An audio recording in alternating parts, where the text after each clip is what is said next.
1 Samuel chapitre 14. Un jour, Jonathan, fils de Saül, dit au jeune homme qui portait ses armes, « Viens et poussons jusqu'au poste des Philistins qui est là de l'autre côté. » Et il n'en dit rien à son père. Saül se tenait à l'extrémité de Gibéa, sur le grenadier de Migron, et le peuple qui était avec lui formait environ 600 hommes. Achija, fils d'Achitub, frère d'Ichabod, fils de Phiné, fils d'Éli, sacrificateur de l'Éternel à Silo, portait l'éphod. Le peuple ne savait pas que Jonathan s'en fût allé. Entre les passages par lesquels Jonathan cherchait à arriver au poste des Philistins, il y avait une dent de rocher d'un côté et une dent de rocher de l'autre côté, l'une portant le nom de Botet et l'autre celui de Séné. L'une de ces dents est au nord vis-à-vis de Michmash et l'autre au midi vis-à-vis de Gébéa. Jonathan dit au jeune homme qui portait ses armes, « Viens et poussons jusqu'au poste de ces incirconcis. Peut-être l'Éternel agira-t-il pour nous, car rien n'empêche l'Éternel de sauver au moyen d'un petit nombre comme d'un grand nombre. » Celui qui portait ses armes lui répondit, « Fais tout ce que tu as dans le cœur, n'écoute que ton sentiment. Me voici avec toi, prêt à te suivre. » « Eh bien, dit Jonathan, allons à ces gens et montrons-nous à eux. S'ils nous disent, arrêtez jusqu'à ce que nous venions à vous, nous resterons en place et nous ne monterons point vers eux. Mais s'ils disent, montez vers nous, nous monterons car l'Éternel est libre entre nos mains. C'est là ce qui nous servira de signe. Ils se montrèrent tous deux au poste des Philistins, et les Philistins dirent, « Voici les Hébreux qui sortent des trous où ils se sont cachés. » Et les hommes du poste s'adressèrent ainsi à Jonathan et à celui qui portait ses armes.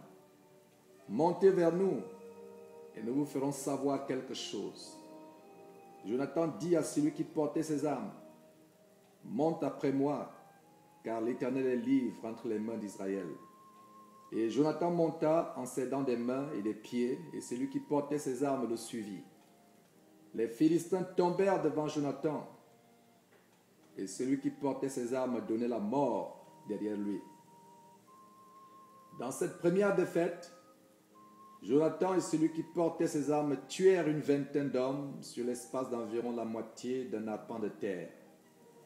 L'effroi se répandit au camp, dans la contrée et parmi tout le peuple. Le poste et ceux qui ravageaient furent également saisis de peur. Le pays fut dans l'épouvante. C'était comme une terreur de Dieu. Les sentinelles de Saül, qui étaient à Gibéa de Benjamin, virent que la multitude se dispersait et allait de côté et d'autre. Alors Saül dit au peuple qui était avec lui, « Comptez, je vous prie, et voyez qu'il s'en est allé du milieu de nous. » Ils comptèrent, et voici, il manquait Jonathan et celui qui portait ses armes. Et Saül dit à Achija, « Fais approcher l'arche de Dieu, car en ce temps, l'arche de Dieu était avec les enfants d'Israël. » Pendant que Saül parlait au sacrificateur, le tumulte dans le camp des Philistins allait toujours croissant, et Saül dit au sacrificateur, « Retire ta main. » Puis Saül et tout le peuple qui était avec lui se rassemblèrent, et ils s'avancèrent jusqu'au lieu du combat. Et voici, les Philistins tournèrent l'épée les uns contre les autres, et la confusion était extrême. Il y avait parmi les Philistins, comme auparavant, des Hébreux qui étaient montés avec eux dans le camp, où ils se trouvaient disséminés, et ils se joignirent à ceux d'Israël qui étaient avec Saül et Jonathan. Tous les hommes d'Israël qui s'étaient cachés dans la montagne d'Éphraïm, apprenant que les Philistins fuyaient, se mirent aussi à les poursuivre dans la bataille. L'Éternel délivra Israël ce jour-là, et le combat se prolongea jusqu'au-delà de Beth-Aven. La journée fut fatigante pour les hommes d'Israël. Saül avait fait jurer le peuple en disant, « Maudit soit l'homme qui prendra de la nourriture avant le soir, avant que je me sois vengé de mes ennemis, et personne n'avait pris de nourriture. Tout le peuple était arrivé dans une forêt où il y avait du miel à la surface du sol.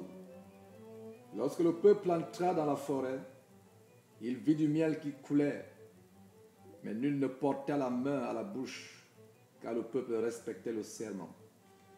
Jonathan ignorait le serment que son père avait fait faire au peuple. Il avança le bout du bâton qu'il avait à la main, le plongea dans un rayon de miel et ramena la main à la bouche, et ses yeux furent éclaircis.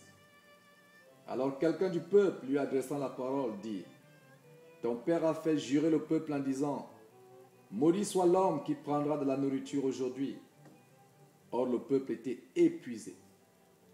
Et Jonathan dit: mon père trouble le peuple. Voyez donc comment mes yeux se sont éclaircis, parce que j'ai goûté un peu de ce miel. Certes, si le peuple avait aujourd'hui mangé du butin qu'il a trouvé chez ses ennemis, la défaite des Philistins n'aurait-elle pas été plus grande? Ils battirent ce jour-là les Philistins depuis Michmash jusqu'à Ajalon. Le peuple était très fatigué. Il se jeta sur le butin. Il prit des brebis, des bœufs et des veaux et les égorgea sur la terre, et il en mangea avec le sang. On le rapporta à Saül et l'on dit: voici le peuple pêche contre l'Éternel en mangeant avec le sang. Saül dit: vous commettez une infidélité. Roulez à l'instant vers moi une grande pierre. Puis il ajouta: répandez-vous parmi le peuple et dites à chacun de m'amener son bœuf ou sa brebis et de l'égorger ici. Vous mangerez ensuite et vous ne pécherez point contre l'Éternel en mangeant avec le sang. Et pendant la nuit, chacun parmi le peuple amena son bœuf à la main afin de l'égorger sur la pierre. Saül bâtit un autel à l'Éternel. Ce fut le premier autel qu'il bâtit à l'Éternel. Saül dit: descendons cette nuit après les Philistins, pillons-les jusqu'à la lumière du matin et n'en laissons pas un de reste. Ils dirent: fais tout ce qui te semblera bon. Alors le sacrificateur dit: approchons-nous ici de Dieu. Et Saül consulta Dieu: descendrai-je après les Philistins? Les livreras-tu entre les mains d'Israël? Mais en ce moment, il ne lui donna point de réponse. Saül dit: approchez ici, vous tous chefs du peuple. Recherchez et voyez comment ce péché a été commis aujourd'hui.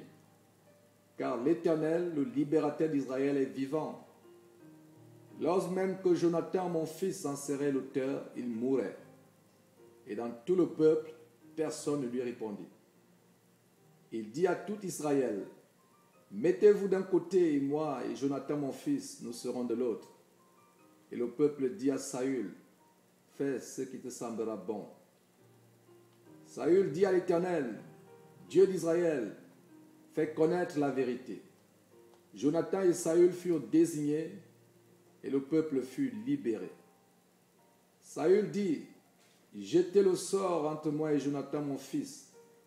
Et Jonathan fut désigné. Saül dit à Jonathan: déclare-moi ce que tu as fait. Jonathan le lui déclara et dit: j'ai goûté un peu de miel avec le bout du bâton que j'avais à la main. Me voici, je mourrai. Et Saül dit: que Dieu me traite dans toute sa rigueur si je ne meurs pas, Jonathan. Le peuple dit à Saül: quoi? Jonathan mourrait? Lui qui a opéré cette grande délivrance en Israël? Loin de là, l'Éternel est vivant. Il ne tombera à terre un cheveu de sa tête, car c'est avec Dieu qu'il a agi dans cette journée. Ainsi le peuple sauva Jonathan et il ne mourut point. Saül cessa de poursuivre les Philistins et les Philistins s'en allèrent chez eux.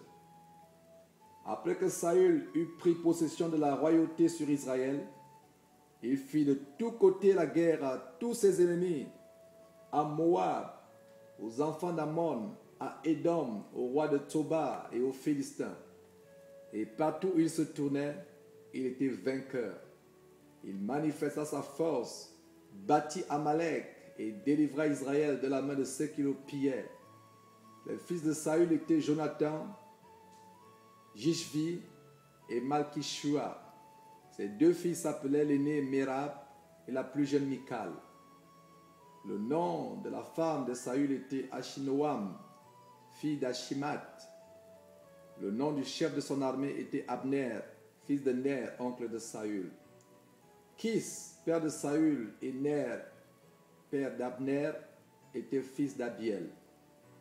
Pendant toute la vie de Saül, il y eut une guerre acharnée contre les Philistins. Et dès que Saül apercevait quelque homme fort et vaillant, il le prenait à son service.